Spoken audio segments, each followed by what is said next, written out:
Hello friends and welcome to the Southern Mountain Kitchen. Today we're going to make apple puff pastry with vanilla on top.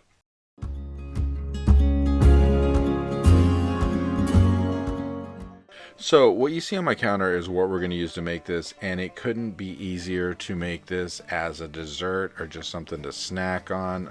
Just whatever you want to do with this for lunch, dinner, or just any occasion. This is so easy, so great.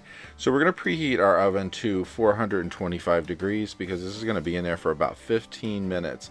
And literally, you just need some apple pie filling, some puff pastry from the refrigerator section, some almond bark vanilla, some butter, some sugar, and then some brown sugar. And that is it. This is all it takes to do this.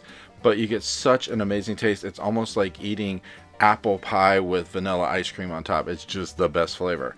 So we're going to go ahead and open up our puff pastry. Now, mind you, when you get this puff pastry, there's a decently large sheet of puff pastry in this.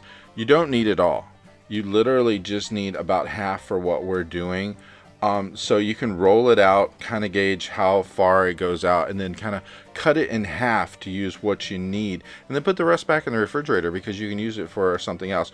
Or you could actually make 8 of these. I'm only making 4, but you could make 8, and that's the best thing about this. And this puff pastry is really not expensive. It cost me $3 and some change to get this, so it wasn't really bad, but it bakes up so well. So basically, we're going to take half of that sheet and we're going to cut it across and then across in the other direction to where we literally have 4 pieces of puff pastry, which they don't have to be any particular size. But as I said, if you cut that in half from the original sheet and then do what I'm doing here, you're going to get the same size that I got. So go ahead, peel them off of the original paper that's between them because you don't want it being stuck to it when we start working here, because you want to be able to move this around when you're doing stuff. And as you're peeling it, just be a little gentle. We don't want to rip it off completely. Some of it may stick to the original paper. It really isn't going to hurt anything. And once you get it off of there, I like to flip them over so that way the part that was stuck to the paper is kind of up. Okay, so now we're going to put some apple pie filling onto each one of these. Now we had a can of just regular apple pie filling. We opened it up, and literally there's more than enough in there to make all 8 of these, plus probably have a few apples left over. So I'm just trying to put a decent amount of apple onto each one of these just to make sure I don't overload it, because if you overload way too much, you won't be able to close this up in the end, or when it's baking it might just go out all over itself. So we really don't want the apple pie leaking out. So just go ahead and put maybe anywhere from 2 to 3 slices of the apple in, and we're just going to make sure that, you know, it's kind of evenly distributed, because remember, we got to flip the one end over top and then push this down. So we're going to actually add a little bit of sugar, like maybe a pinch on top of each one. We're just trying to sweeten this up a little bit.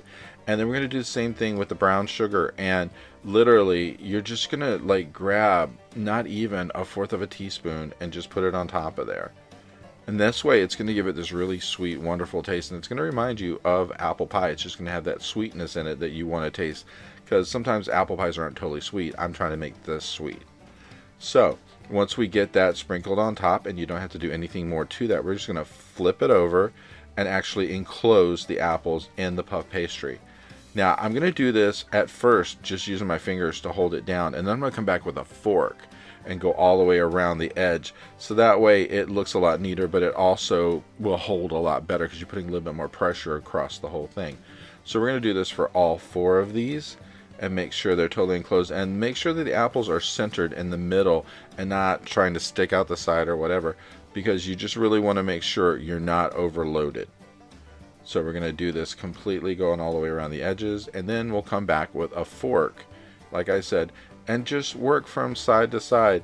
The best thing about this is you really don't have to do much more to get this to stay together. The fork will help solid up any extra little leak spots that you might have had, and just we're going to do it to every single one of these, just going around, just making sure that, you know, there's not any leakage.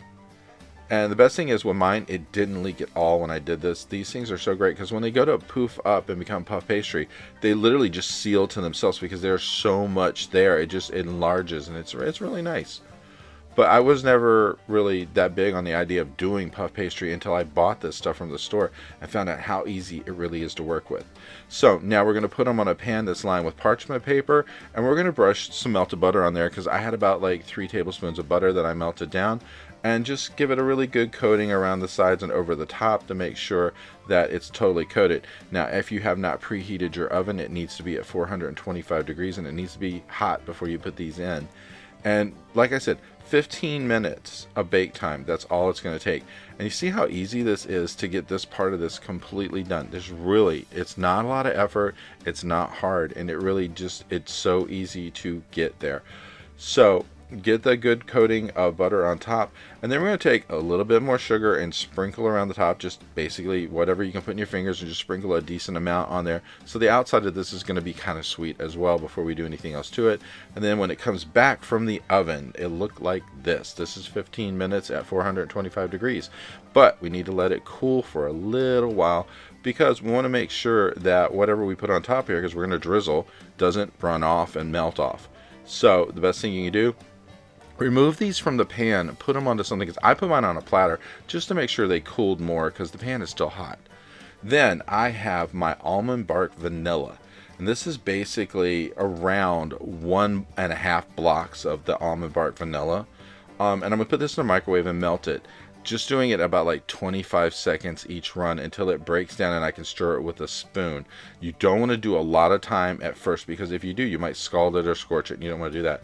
And then once it's really smooth and you can mix it up with your spoon, just take your spoon and drizzle it over the top. And you're just going to do this until we use it up on all 4 of these.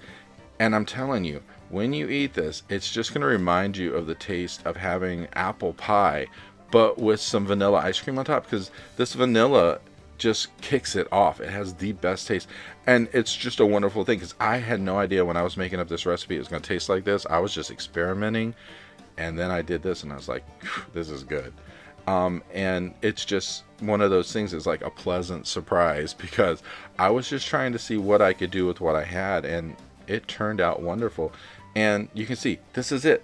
Literally, you could eat this after that, and if they're a little warm, it's even better, which is cool. I'm not talking hot, just warm.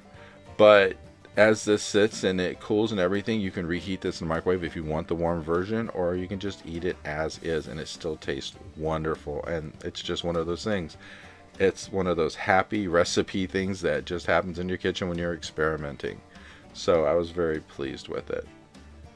But when you're done with it, it'll look something like this, and you are ready to serve this to whoever, because it is amazing. I hope you liked this video, and if you did, please like and subscribe. And if you get a chance, check out the Southern Mountain Kitchen website, where you can get a free recipe, check out the cookbooks available from the Southern Mountain Kitchen, and if you'd like to, you could order a cookbook at a discounted price, cheaper than Amazon, with shipping that is also cheaper than Amazon.